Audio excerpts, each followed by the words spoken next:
Time to introduce our guest, Rob Benigno, local artist, angler, all original art. Has a lot of different artwork products, from shirts, clothing, stickers, really cool stuff. I own some of his stuff, it's really neat. And he was gracious enough to come in and talk about his background, how he started, and you know, where it's all going. So I'll turn it over to Rob. Thanks. Everybody, first I want to say thank you to all who came out and have shown interest in myself and artwork and business that I've been building over the past about 10 years or so. But yeah, kind of going in depth more of the introduction. So yeah, I'm an artist and illustrator. I've been drawing ever since I could hold a pencil pretty much, and fishing as well. It's kind of like everything that's led up to where I'm at in this current day with my artwork and LRS. It's myself, little kid drawing and fishing over the Niagara. And I was lucky enough to have a mom who was right there and always fostered my artwork growing up and kind of saw that I enjoyed it and, you know, humored my antics from drawing all over my bedroom walls and, you know, not paying attention much in school. So that's, between that and fishing is two things that have kind of always stuck with me. And going throughout, you know, high school and everything, I never really didn't pay attention much. I was kind of drawing most of the time and kind of figure out what I was going to do after that in order to make a living with my artwork. And my first thought was to go into tattooing so that I could try and skip college, much to my mom's dismay. But so these are some of my tattoos from back in the day, the fishier ones. And tattooing was pretty fun. I did it for about 6 years, but ultimately ended up deciding to go to college anyways, and went to NCCC for about 3 years. Tattooed my way through there, and then graduated and went to Cleveland Institute of Art, and started going for illustration and graphic design. And throughout all that time, I kind of never really knew exactly what direction I wanted to go with my artwork. I always, you know, enjoyed fishing, but never really combined the two of them. And then when I was going to Cleveland Institute of Art, that's when I started focusing more on, I guess, including fishing into my artwork. And just, you know, it was kind of like, so my senior thesis was all about environmental issues and creating illustrations that kind of combine not really like specific issues, but like this is actually a drawing that was inspired by fishing a creek in Springville that has brook trout in it, but also you look next to yourself in the creek and there was like a bicycle laying down in the creek, or like a Barbie doll, things like that. I was like amazed that a creek with native brook trout in it is also one that people don't revere highly enough to, you know, take efforts to clean up. So this project was kind of the intro into starting to try and combine my passion for fishing in the outdoors and art and trying to make something of it. This is another drawing from that thesis. This one as well. It's more about like deforestation and animals having to deal with getting lost in the web of you know, cul-de-sacs and developments going up. So after I graduated, I really kind of wanted to try and keep going in this lane a little bit more and not letting that project just kind of sit on the shelf and not do anything with it afterwards. And so I started kind of leaning more into the fishing aspect of it and figuring out how I can create something maybe it's not so message driven, but more just dedicated to time spent on the water, things that inspired me while being, you know, a creek and so what have you. So these were like some of the earlier paintings before LRS started. Just small like watercolor paintings. And then when I started posting these more, I was getting a lot more commission work from it, and started kind of getting the gears turning about how I can, I guess, kind of focus the direction of my artwork more and create something of it that, you know, because for a long time I would put together a drawing and then not really know what to do with it afterwards. It would just sit on my desk, and I don't know, kind of was thinking like, well, what really is the point in doing this when it just is kind of like means to an end? And so this is another one that I finished up with a more specific commission from somebody. But yeah, so this was around like 2015, 14-ish. This is when I started thinking like, okay, well maybe I can actually graduated from CIA and I worked for a company called GB Art and Design. I still work for them now, and they were doing a lot of apparel design, and so I kind of wanted to combine drawing, apparel, and fishing all into one, which ended up leading into the creation of LRS. You have prints of these still available? I might. I was actually trying to find where the originals are. But I have the digital file, so I haven't really, these have been sitting in a hard drive for a long time. I haven't really done much with them. But yeah, that'd be interesting to try and do some prints of them. But yeah, I don't have prints of, but it's not hard to have prints made. Yeah. Who commissioned you, Rob? I mean, private? Yeah. So I was posting a lot of these to Instagram originally when I was just kind of just doing for fun. Like these earlier ones weren't commissions; they're just ones that I was sitting down and sketching, and then people were seeing them and saying like, "Hey, can you?" I think it was actually a gift for somebody's husband that I had done, and so it's just people seeing it online. I think it's mostly where the growth had been was through Facebook and Instagram and posting on there and getting the word out. So yeah, these were this commission works, and then it was around the time where I wanted to start doing LRS, and these were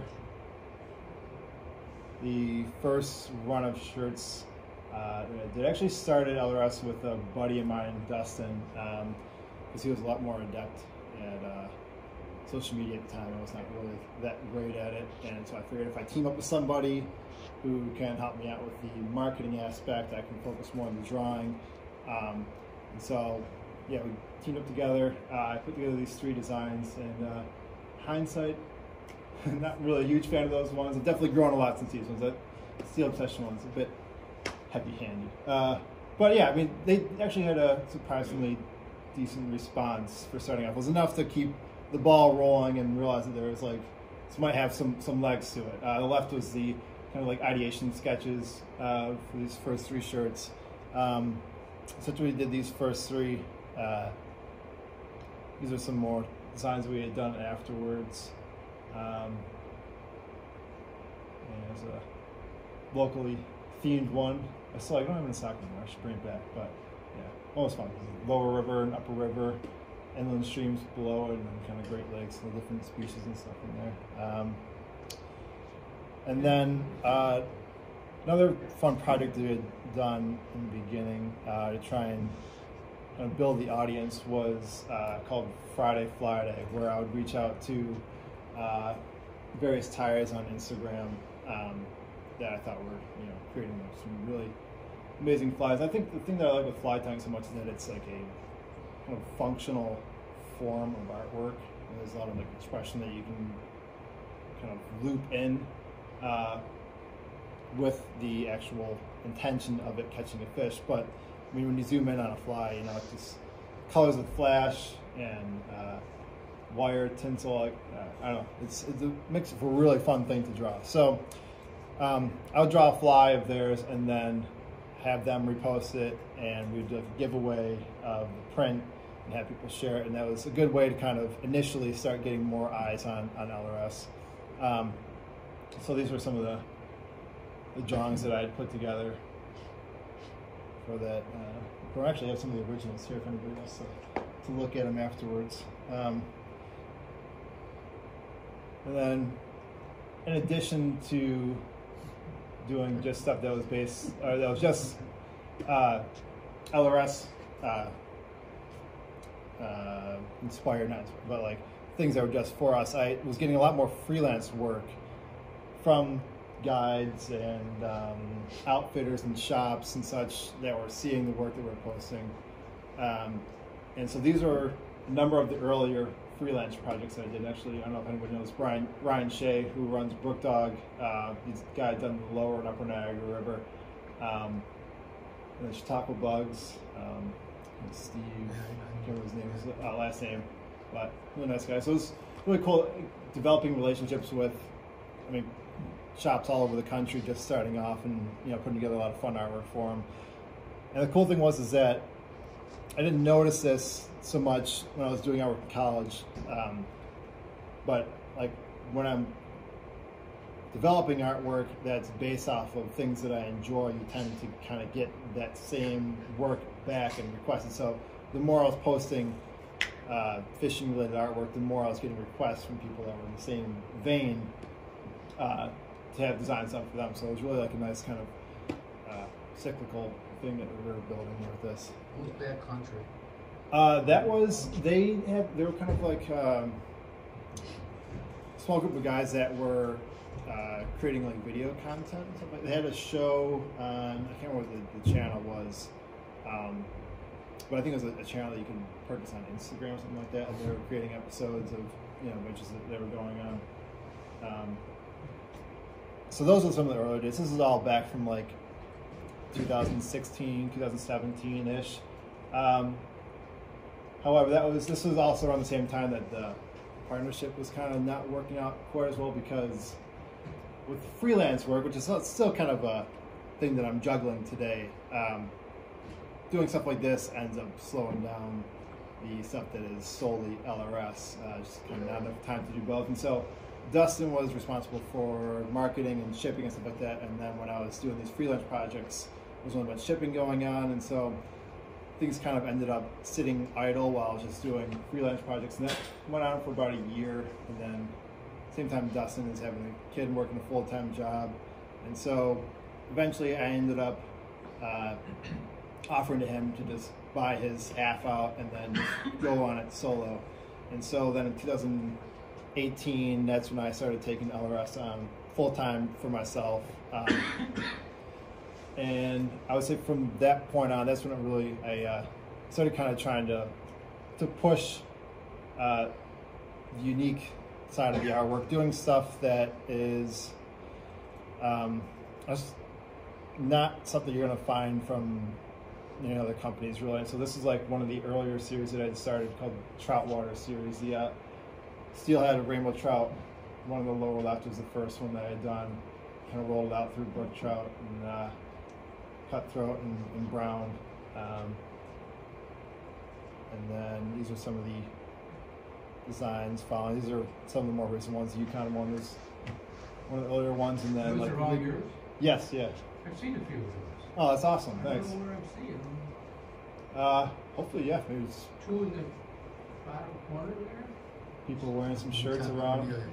yes. It's cool. Like a buddy of mine lives in Colorado and sent me a picture of the Yukon sticker on somebody's car that he just saw, randomly out in public. So I guess it's kind of the things that I was really striving for when I was wanting to create artwork that lived on beyond just a piece of paper that ended up sitting on a desk or on somebody's wall. Like these kind of, have the ability to span out, into a large margin. Like LRS has gotten orders, all over the world. I mean, basically I had to ship one out to Sweden not too long ago. So I guess one of my favorite parts about it is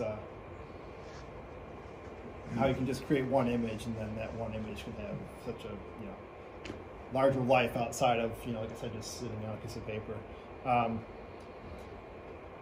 And with anybody as far as what media you were working with? So a lot of these actually, I'll pass this around. This is my sketchbook here.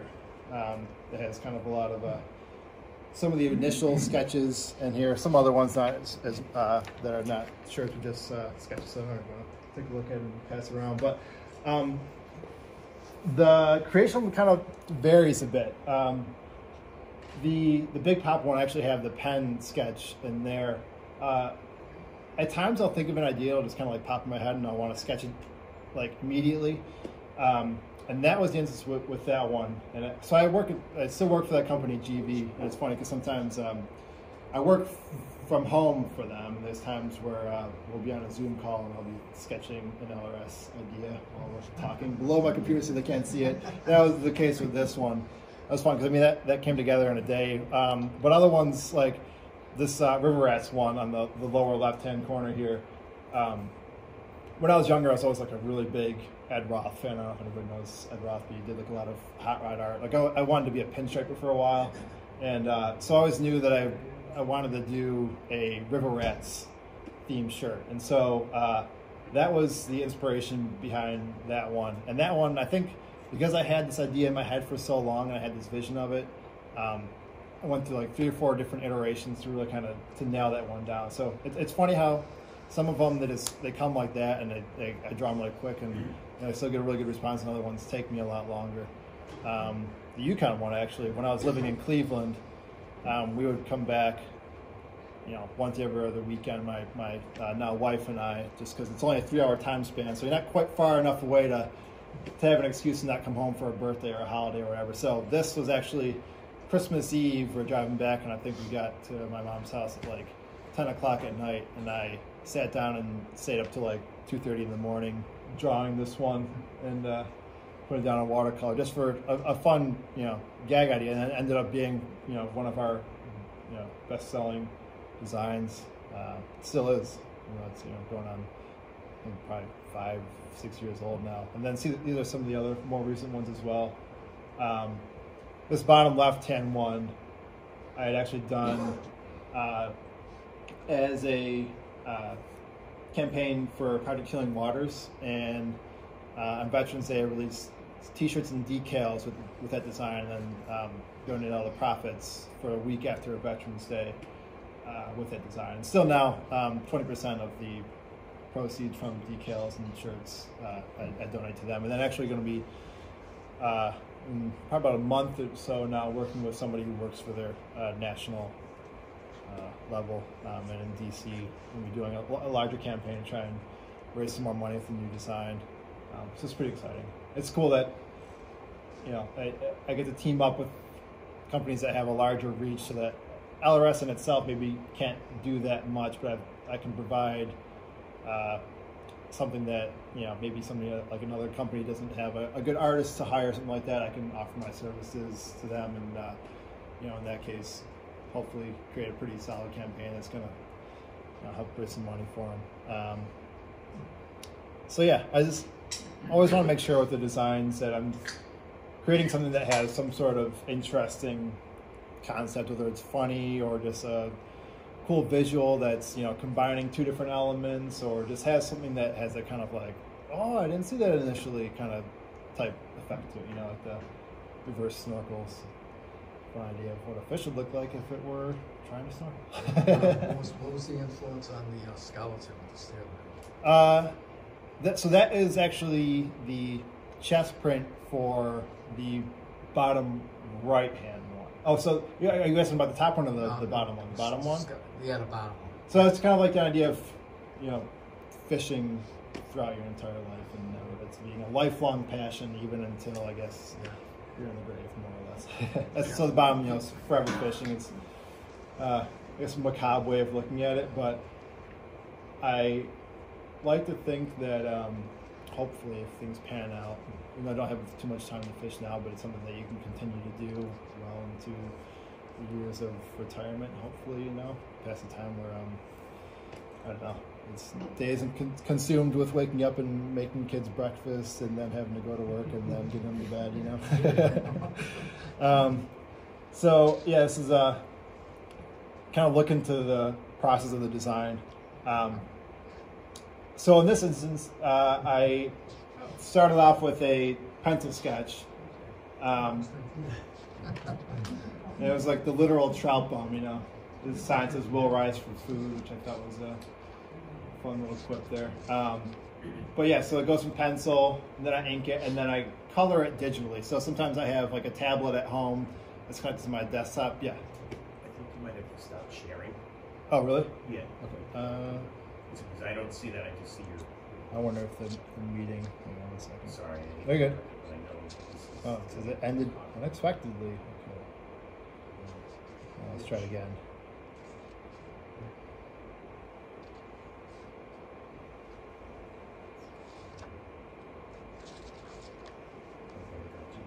Okay. Perfect. Good. Thank you. Okay. All right. Cool. So yeah, I'll either color it on my tablet or my it's called a Cintiq at home. It's like a 21-inch screen that I can draw on, similar to an iPad. It's hooked up to my desktop. Or sometimes I'll just draw right on my iPad. It's kind of whatever is convenient at the time. And then the shirts are screen printed from a place in Rochester called Tiny Fish, and it's kind of coincidental that the name is Tiny Fish. But yeah, I've been working with them for quite a while, and they do an amazing job. So it's nice that I can do something where I don't know, you might want to do 10, 12, 15 colors, something like that. With screen printing, the more colors you do, the more tricky the printing process gets. But yeah, they handle it and do a great job. So it's relief. It took a long time and a lot of wasted money and bad shirts to get to that point. And so more recently, I have been wanting to try and kind of focus more on designing garments in their entirety and not just a singular graphic that can go on the front or the back. And so this is actually an older pattern that I put together. It's a paisley pattern. It's obviously made of fish called trout paisley. But yeah, so now this is a sun hoodie. And it's cool enough that it's not just figuring out like, you know, an image right in the center, but actually how it's going to look entirely while it's worn. And it's a cool picture of a customer wearing it on the right hand side. You can't really see it in the projector there. This has been a fun kind of transition from thinking so much about just, I don't know, just drawing an illustration on a piece of paper and how something's going to fit a shirt or how you can make things repeat. And you know, how the colors are going to like affect it, because you're not, you know, picking an already blank fabric color shirt, but you're actually picking, you know, every aspect of the fabric. This is another pattern that I had come up with. It was something that I drew during the fall, obviously, but I was actually kind of figuring out a way that I could come up with some sort of like leaf camo pattern. And I'd sketched something and then realized that as I was sketching, I was like, oh, this kind of empty shape in between the leaves looks a bit like a fish. And so then I really started kind of push that. And so you might not see it initially, but in the negative space of the leaves, there's, you know, a bunch of trout swimming around here. And so, yeah, I turned that into a UPF hoodie, and then also started making sling packs with it. So yeah, it's cool seeing how you can take these patterns and start applying them to different items, and how they look when it's, you know, in a smaller square on a long strap, or worn as an accessory, you know. And then here's our buddy Kyle right over there, wearing a jacket I just made recently. But this was my take on houndstooth, but turning it into trout. Called Trout's Tooth.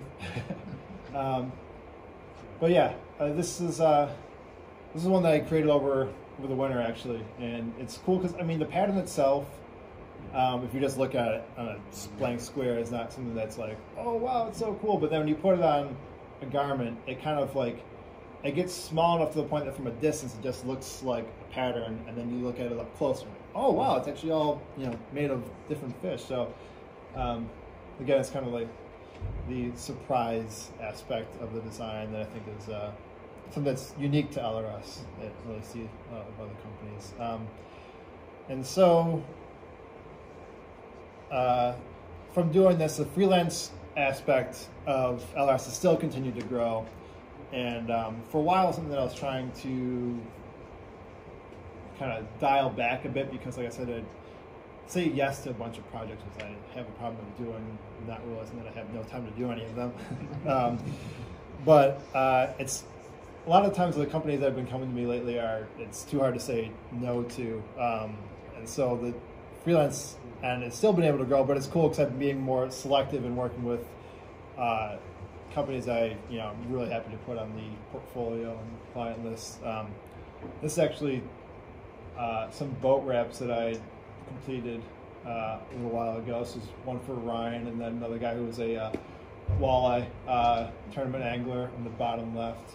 And then the bottom right, it's a cool program that I didn't know existed, but Stealthcraft will actually, if you get commissioned by somebody to design a wrap for their boat, Stealthcraft will actually pay you, and then if somebody else wants that same wrap, they'll pay you residuals afterwards.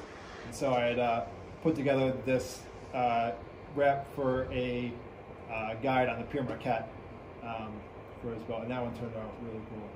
Very tricky design for something that curves and wraps around and hope that everything actually fits on, but that one panned out pretty well. Wow.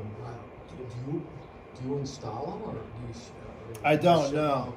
So these ones are actually, there's a company on the Boulevard called Streamline Designs, and they do a lot of like big tractor trailer wraps and stuff like that, and then also like graphic installs for businesses on their walls and such.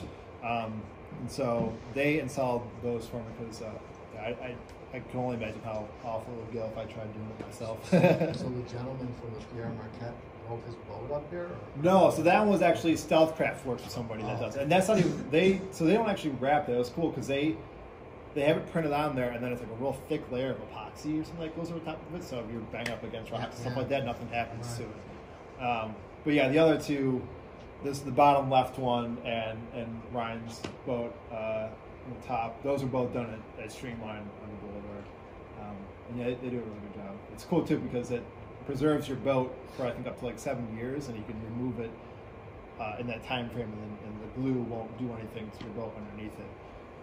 So cool piece of marketing, and also helps save your boat. Do you actually have to get dimensional drawings of the boat to make it fit, or is it? Yeah, it's tricky. I go up there and like I with both these boats, I went up to them in person and. Oh, you had to measure them. Yeah. And then the other tricky part is I draw it so that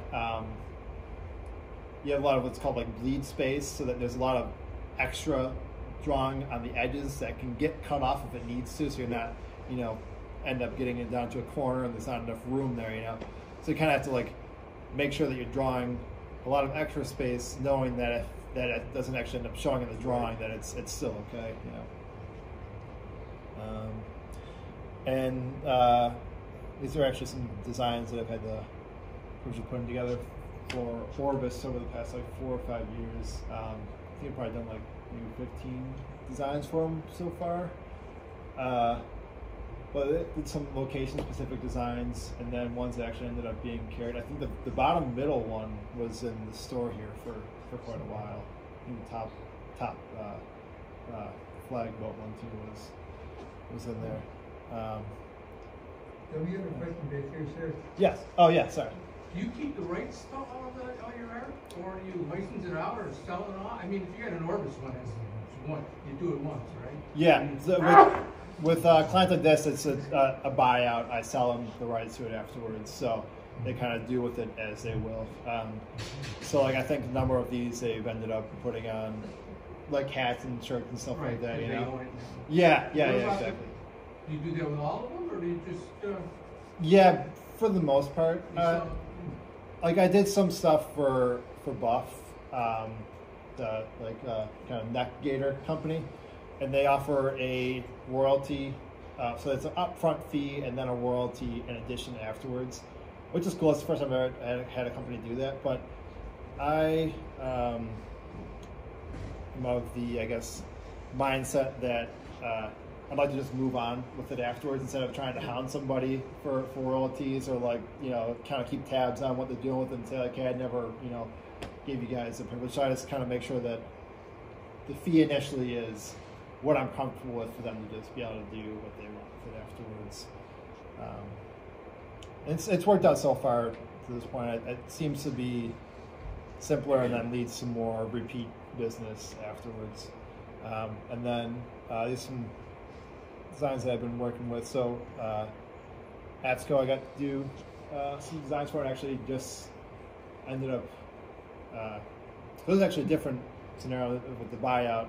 They contacted me about 3 weeks ago now, and they want to do a more like retainer gig, so that's cool. So hopefully that works out. I don't end up doing way more designs than what I'm getting paid, but it is cool that now it's a consistent, I know like when they have a spring collection coming out, I've got a timeline set up for it, and it's not so much a company coming to me like, hey, we need something in 2 weeks and you get it done like right now. It's a bit more of a,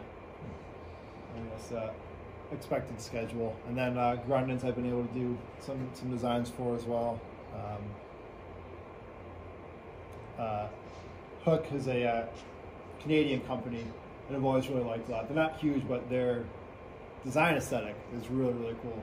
And I've been following them since I started LRS, and I was kind of inspired by their brand. So when they approached me to do some designs for them, I was super excited, because it's right in line with how I like to draw, kind of like, earthy tones, so like kind of vintage look to it. And they're really lax on the concepts are pretty open-ended for the most part, which I always appreciate, because it gives me free reign for what I want to do. And the bottom left is the stuff that I put together for Buff, and it's hard to see this up close, but if you zoom in, like, so these fish are all made up of these fly silhouettes, the dorsal fins, a sculpin in there, stone flies, top view of a drift boat, something you can't really see too well from a distance, but. Do you have a preferred medium, or do you? I always really like, if I can, starting off sketching with a pencil, and then if I all the way back down again.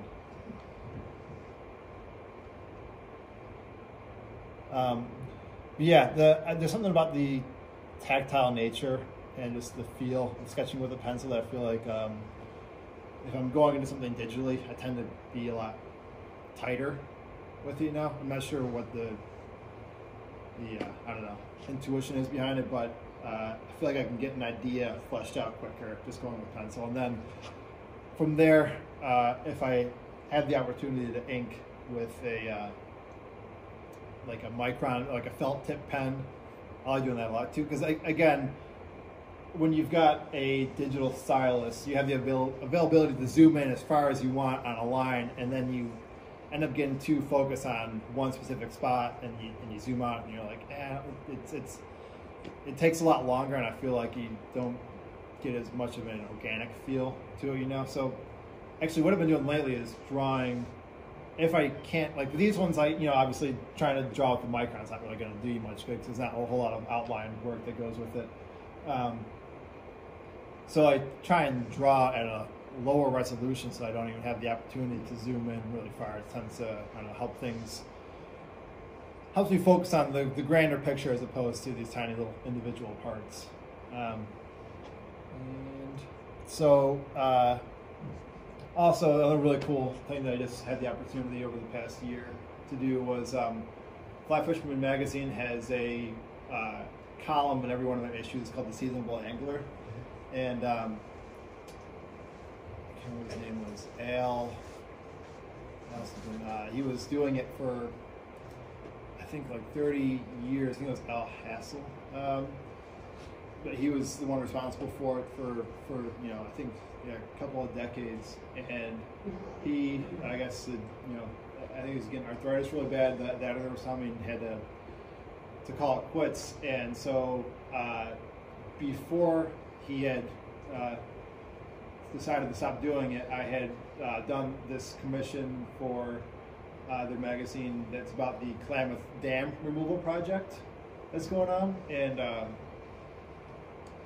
when Al decided to stop, it just so happened to be that like I was the person they ended up contacting after I'd done that first spread to then fill in his role of doing that column for every issue. So I think I've done about 10 or 12 so far, but it's a lot of fun because it kind of goes back to my college illustration days of kind of more editorial type illustration, reading a story, figuring out a visual for it, getting a little more conceptual with it.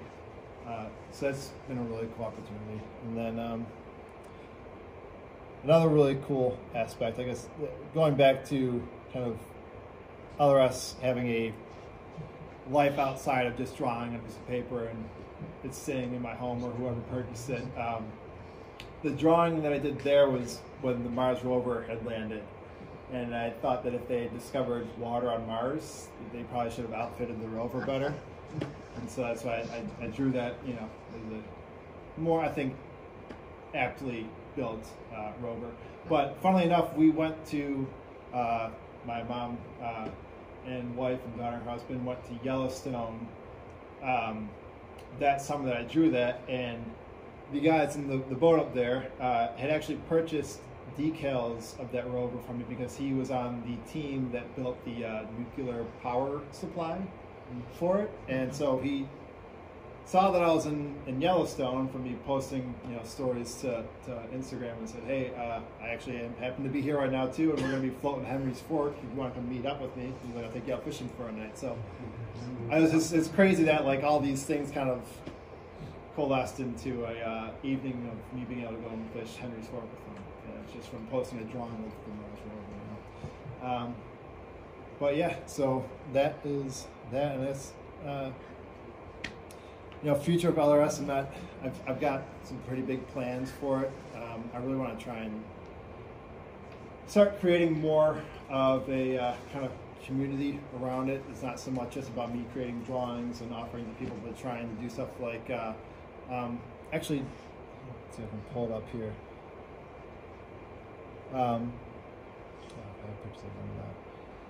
But I did this really fun program or kind of contest where I drew a fly. Let's see if I can find it on here.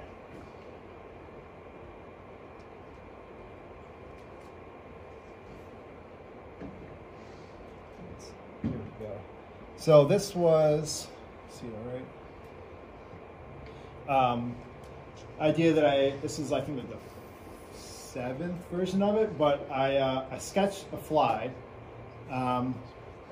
before it's tied, and then host a contest for anybody that wants to enter to tie their own version of the fly, and then I have people vote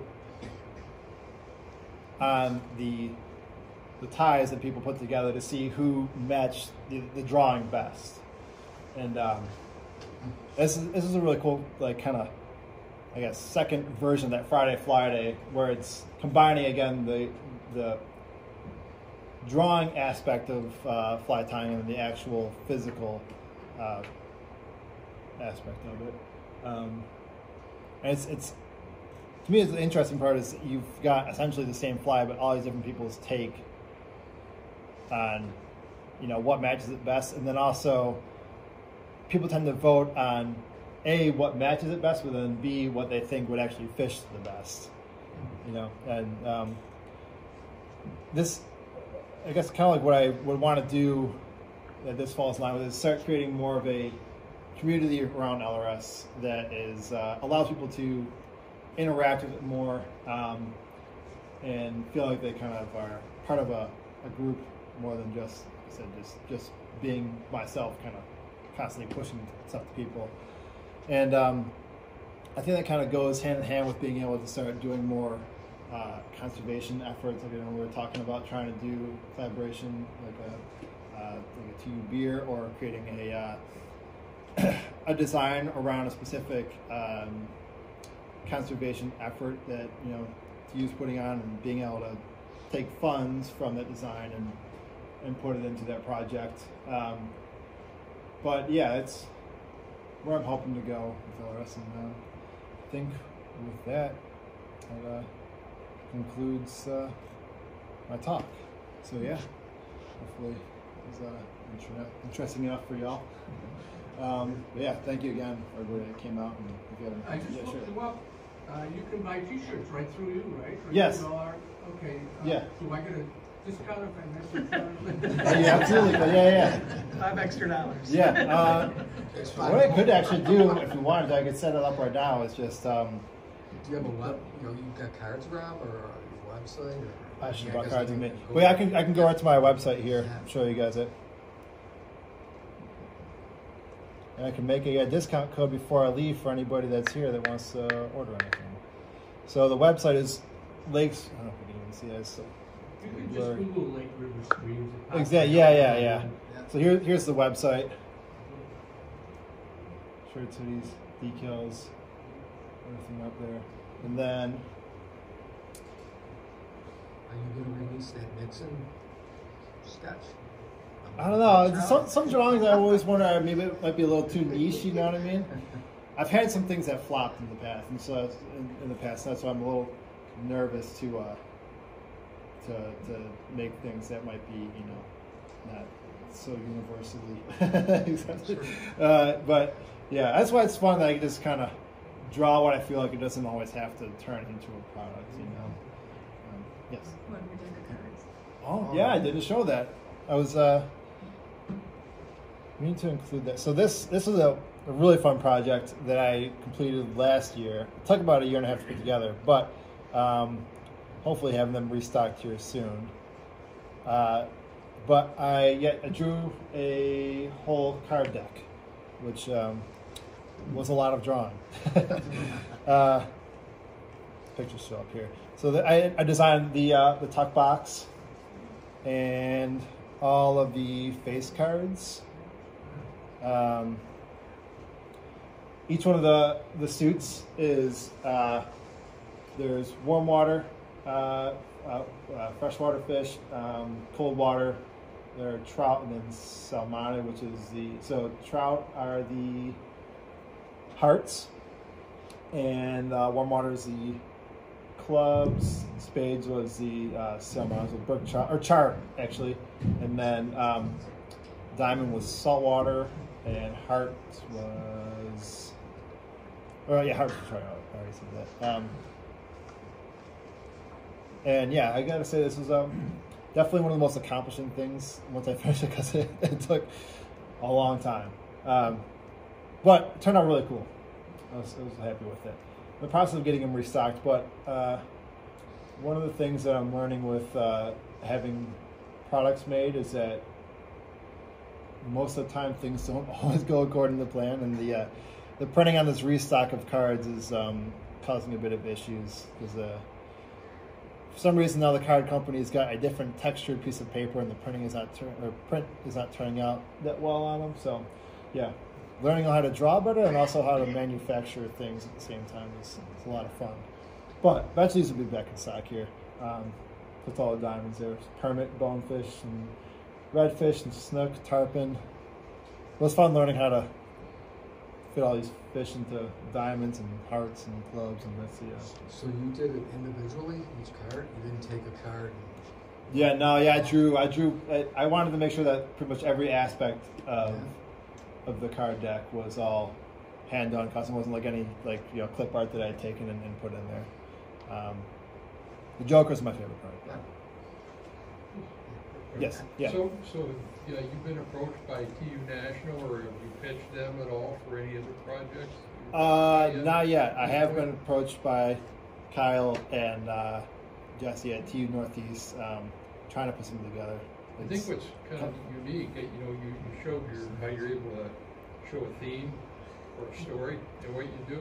And that should fit, like Pebble Mine, some of the stuff, the bigger projects that Trout Unlimited has.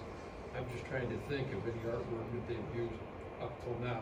Some Native American stuff in that, but I would think they would be at least interested in hearing about. Yeah, I think there's a lot of opportunity there. And I think there's a way that you can approach it too, where you can create a design that still function as something that you would want to wear outside and like past whatever the event is that you're purchasing it for. So that way, I feel like sometimes if you create something that's so narrowly specific about an event, it has a shorter lifespan. Maybe you don't get as much attention around it, but you can kind of create something that is connected to it, but still is applicable outside of it. Yeah, exactly. You know, I think that's what I would like to really try and do, like with any other like TU projects that I do or conservation projects, is create something that has like a broader appeal, but still serves the intent of creating funds or bringing awareness to something, you know. So yeah, that's future plans for LRS within the coming year. So I feel like so long of this, or so many years of this project so far has been getting it to this point. Because trying to build something online, you don't really have a face-to-face meeting with people. It takes a long time to make a connection, you know. And also with it being a part-time job where I'm not able to put 8 hours a day into it, it's it's grown slower, but I feel like it's a solid growth. Where now I think it's to the point where I could create a campaign and do something that is actually going to make a difference, and not I don't know. I feel like if I'm approaching a company and they're putting their time into something, last thing I want to have happen is and end up just being like a blip, and they're like, oh, we're not going to do that again, So like when I first started, I really wanted to reach out to Niagara Riverkeeper. And it's funny enough because they actually just contacted me about a month ago to try and start doing something. Right now it's just donating artwork to, I think they have a gala meeting, something like that coming up here soon. So I've been doing that a lot, which is a nice way of helping, organizations out just by sending them a print for the raffle auction and stuff like that, or artwork, and helping out that way. But I definitely would have plans to try and create something that's a bit more in depth and What's the process of commissioning you for redoing our guide, and maybe just doing picture here and there and one of the guides itself? Yeah. Just send me an email. Because I ultimately just staying in contact and getting the ball rolling. I mean, I only have like a specific template set up for getting these things started up. It's just kind of, you sit down, we talk, and go over ideas of what you want, and give you a timeline. And if you kind of want like a smaller graphic for, you said it's the guide for the meetings, or what was it? It's a guide. It's a stream guide for the most part. Okay. Talking about all the streams in the area. Is that the one that you guys used to offer at the Erie County Fair and stuff like that? I have one of those. It's probably like 12 years old. If you want me, I would love to design that, because that book was like integral to me getting into we're doing that, and I think this would be perfect. That would be. I would love that. That'd be awesome. So yeah, I can give you my email address before we leave here and get that going, because that would be an awesome project. Yeah, it's funny. I remember when I first started fishing inland streams with a buddy of mine. I just had that book in my back of my car all the time, just like, which one do you feel like going to today? Hopefully. Still have it. So it's a bit wrinkled to beat up at this point, but yeah, that'd be cool if I had the chance to do that one. Who did the? Do you know who did the?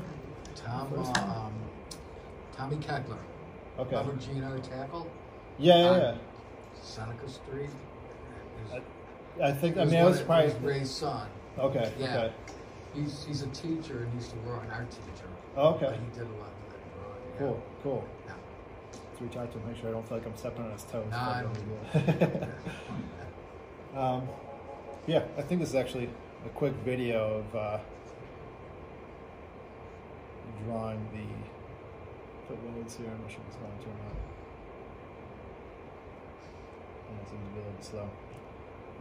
Yeah, well, that would have been a video of me drawing here if it worked, but so yeah, any other? When will you be at AKG? What was AKG? No, right next.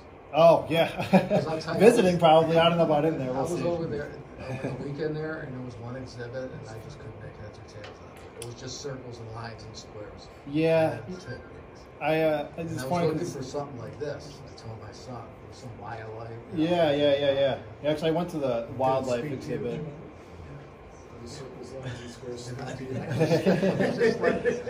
Like a 3-year-old did. Yeah. There's some crazy stuff. Yeah.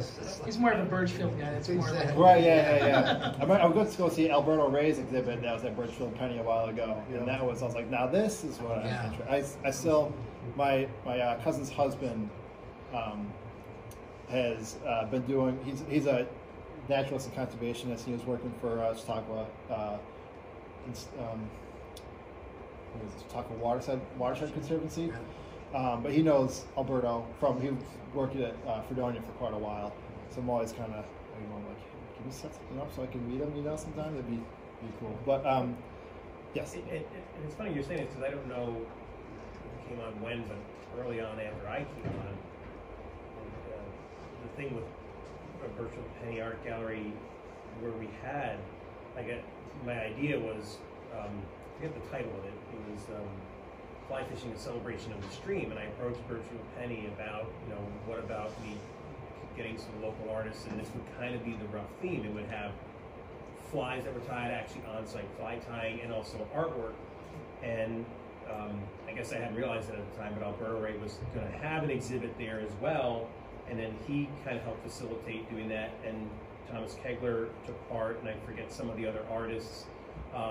And I've been giving some thought every now and then to revisiting that, and maybe doing something again like that, whether that's at Virtual Penny or another local gallery, but whether it's fishing related art, fly fishing, or even you could bring it into even wildlife artwork, etc. I think it might be worth revisiting. You maybe think of it when you talk about being an Albright and Ox, but it doesn't have to only be that. There may be a lot of other venues that might be very interested in having that, because I think stuff like this would be absolutely fantastic, and I know there's probably other local artists that would be interested in doing that. I think it would be fun again. Yeah, and yeah. It was very well received. I was surprised just how many people showed up, in terms of obviously we had one part of the gallery and we were kind of in the same space that a lot of his work was in, but I remember being in that large room, and there was fly tying and the artwork was on. It was just really a cool setting, and we got a lot of good feedback on that. So yeah, might be neat to do. It has a really cool way of kind of amplifying the sport into, I don't know, a perception that you wouldn't normally. It makes it a lot more impactful, I guess. Yeah. A little more grandeur. But I remember seeing the exhibit that was alongside Alberto. So you were responsible for maybe that was it. Some of that? This was a number of years ago. Yeah, it was probably kind of like that side 2018 or something like that. Kind of Yeah, I remember that. There was a painter there that I can't remember his name, but he did a lot of very realistic landscape, stream paintings. I'm not sure if you know who I was. Yeah, talking it about. was, and I feel terrible that I'm not remembering his name. Thomas I remember something, I thought his name was. Thomas Kegler. Oh yeah, Tom Kegler. Yeah, it's more like a Hudson River School. Exactly. Yes, yeah, that was Thomas him. Kegler, yeah. So that was the guy who did Yeah. the. Wow. All his Yes. dots connected. Yes. Yeah, There was I another was like, gentleman, and his name is escaping me now, that did some of the artwork. And then of course there were flies. It was Charlie Dixon. Do I remember? Am I saying Yeah, that name I right? think so. He had some flies and stuff, and but yeah, that was Thomas Kegler. that would be really cool to put together, because I feel like, I don't know, anytime I go to somewhere that's an outdoor art exhibit, I'm always kind of sifting through to find if there's one or two fly fishing or trout themed paintings in there, and every once in a while I see one and it feels like that's the gem of the show, but if you develop something that is focused more around that, I would love it. Even if you could find, I don't know, older paintings from people that might not even be alive, you could have somebody donate, or not donate, but be willing to include it into the gallery would be really cool to do. Well, what I love about a lot of the stuff that you have, and I think that was kind of part of a secondary thought in that effort, was there is a conservation, stewardship theme to a lot of your work, and I like that, and it's obviously pretty timely too, but it really fits in well to a mission for what we're doing. But I just think it's something that it takes fantastic artwork, but kind of it even makes it a great purpose to it, for those kind of messages. Exactly. I think, yeah. Yeah, it falls right in line with the ability of doing something else in your artwork other than it being on a piece of paper. Which is what I love doing, because it's crazy how you can take going from moving a piece of pencil on a paper to then it turning into somebody being willing to go out to a stream and want to clean up, do I don't know, restoration day, or just a cleanup just from it's starting just from an idea of sketching on paper. That's the next level of LRS is not just product based, but like I said, it's more of community orientated. Do you make sketches from just photographs? I have in the past. That was kind of like this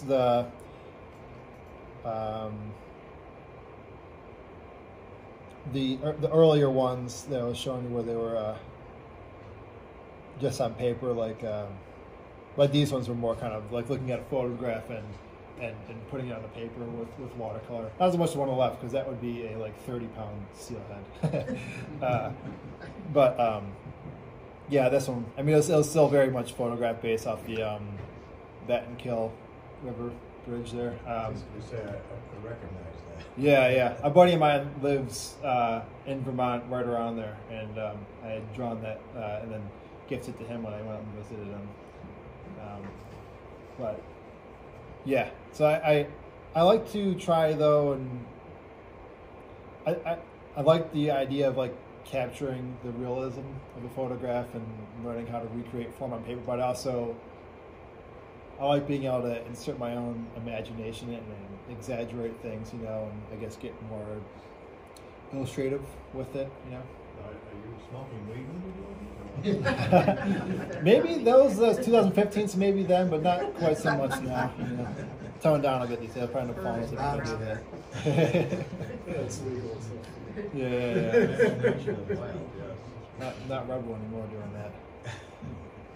But yeah, and then like the flies too were pretty, you know, photograph based. You know, that was really trying to capture realistic lifeness to those. Drawing dubbing is a lot of fun, I'm gonna say. A lot of little tiny threads. So I do enjoy it. I haven't done it quite a while, and that's one thing. Another thing that I'd like to do with getting back to is I don't know, just getting down and getting into the nitty gritty of the details, because a lot of these ones here I'm designing for print, and I get worried that if it's too overly detailed, it might not hold up quite so well. But I do miss the days of doing watercolor and stuff like that. But then I got to get back to that same instance of where I'd spent hours on a drawing, and then I don't really know what to do with it afterwards. You know? But they were fun to make it possible. I guess there's something to be said for art's sake. You know? You don't do any of the major shows around this area? No, I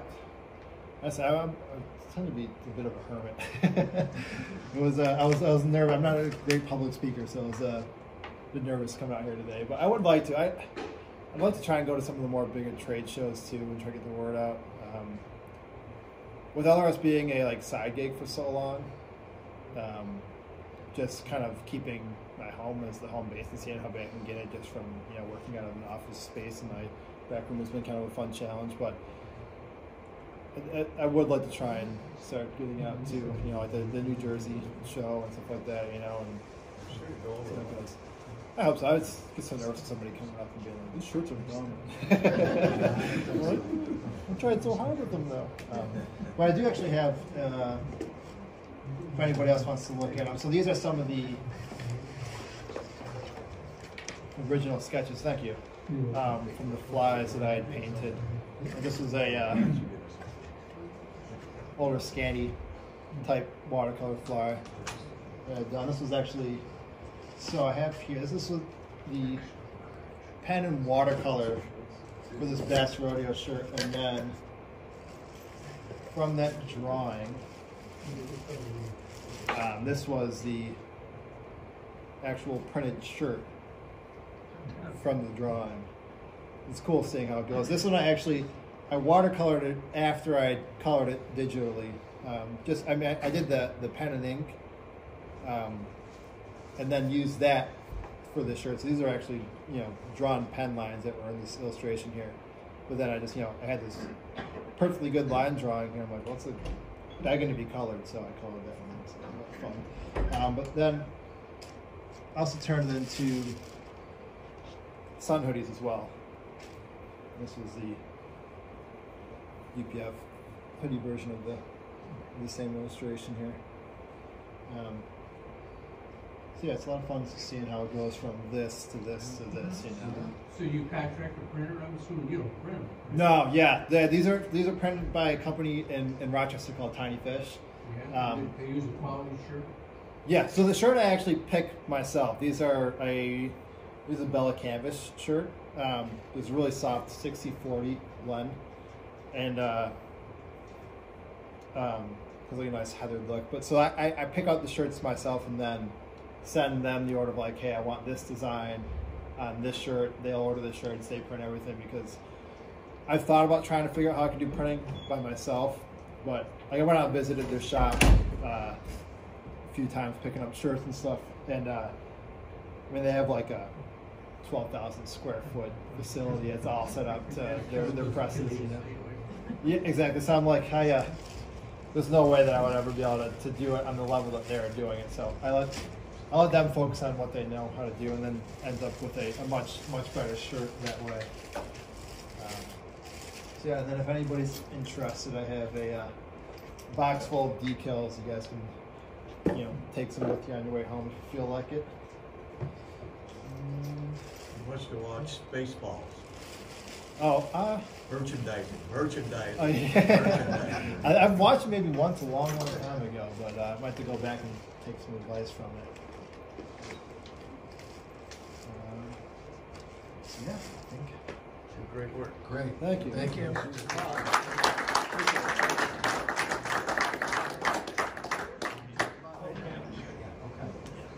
Just Kyle's going to speak for a few minutes on. Yeah, I'll bring up some your good picture, things he's Kyle. doing. Oh. Thanks, man. There you go. Oh, you stop screen sharing? Oh, it was good. Kyle is male model on your resume. Oh, there it goes. Okay. All right. Rob actually used me for his. We had a wedding photographer come and. Oh yeah, that was a bit awkward. We're on a walkie creek and they're all like, "Hold your rods together." She's like, didn't want to step in the water. She's like, "Can you come on? I don't want my feet are getting dirty." Yeah, That was not the best choice of photographers for yeah, that was an interesting photo for sure. Yeah, so April 13th, we're going to be looking at macroinvertebrates in Biscoy Creek, and that sounds really cool, but like, why are we really doing this? We really want to see as like a chapter, are our hatches disappearing, or are they just changing over time? So we're really going to be sampling the creek with the net that Western New York TU bought us, so thank you for that. And I'm really going to be picking apart every order of insect and then counting them, and then I'm going to put them back into a database, and then over the next 10 years we're going to be able to see a trend in our hatches over time. So it's not a 1 year study. It's going to probably take year 3 before we can really see a trend starting, but it's data that the state doesn't even have yet, and they're really interested to see our results as well. Do we have old data? So this is looking at actual counts of bugs, and then So it's a little more extrapolating. scientific survey. Yeah, so generally the state, they do a qualitative survey, so they take all of their bug samples and then they put it through modeling, and then they determine whether or not your stream is healthy or not. Where here we're going to be looking at how many bugs we physically have, and that can be subjective from year to year, but with the trend, if you keep doing it over time, you should be able to see either an increase or a decrease in those populations. So yeah, it's going to be definitely more of a hardcore survey, and if you have a magnifying glass, that's a good idea to bring. If you're coming, also bring waders as well. That's really all I have for that. Is this something that we might be able to include in our guide at some point? Yeah. The report? Yeah. I'm sure other people might be interested in that. Yeah, we have it spread on Facebook and Instagram, and I know we've been getting quite a few volunteers already. So I only have a limited number of like forceps and equipment, so if anyone has any extra forceps or white trays like that, if you would bring them along, it might speed up the process a little bit too. Kyle, are you going to do it across multiple sites or just right at the? So it's pretty time intensive. So just the 5 nettings that we're going to do right in Pike, right in that riffle, that's probably going to take all morning. Yeah.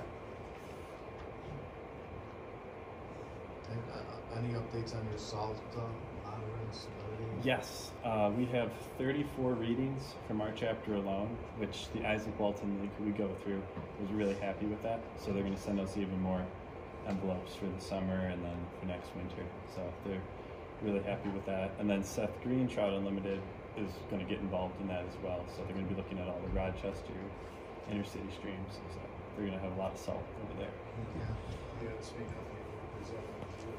No. But this will be great in case next winter is a terrible year. We have a good comparison. Yeah, but the highest salt reading came from a tributary of Ellicott Creek in Amherst that has cold water. and it's it was over 700 parts per million, and that will kill invertebrates. So yeah, the stream's almost barren as is, and it's probably why. You have the nuts for us drilled? Yes, yep. I'll have the net, and we'll break it up into 2 groups. I was kind of planning this out in my head the other day. One group will be collecting, and then we'll have like a series of like quality controls, and then I'll be the final one counting and tallying everything. That's not a Friday, is it? No, Saturday. I guess the only question I have, Kyle, if we get a blowout, I mean, so that's why we want people with their contact information. Yeah. We're talking muddy, high flows. Yeah, that's my one fear too. But I mean, we'll see what happens. Yeah, I think that's why we need contact information. We should know probably at least 3 days out, and then we'll let them all know that we'll have to reschedule it. Should I just email you then? Yeah, you can just email me. I hand out my cards. Conservation. I have his card. Oh. But yeah, we have some folks that didn't email me, but so I'll reach out to them separately as well. But fingers crossed, it's low and clear. Yeah. But even if it's like high but not dangerous to wade, yeah. I think we'll still go through with it. Because the other thing, we have to do it so early in the spring, is we have to capture all of these nymph stage mayflies, stoneflies, and caddisflies before they merge, because we're trying to figure out what's happening with the hatches. So we're at kind of on a narrow time frame, but hopefully we should be able to pull it off. Is this a one-time event, or are you planning on doing it other streams also? So this will be a one-time event, and then there's going to be a one-time event probably on Awaka Creek at some point, potentially this spring. I'm trying to push them to move forward with it. So that might be another event that I can share with our chapter 2. We can, share between chapters. I know their conservation coordinator is going to be coming to this event as well to kind of take notes and see how to do it. So yeah, it's definitely, people are really interested in that. Any questions? We're good. Awesome. That's it. Thank you. And thanks for coming, and keep an eye on the website and Facebook. And Rob, thank you again. Very good. thank you. I appreciate it. Yeah. Happy Easter, Thank you so everybody. much. Really appreciate it. You gotta wrap them up. I'm just going to say.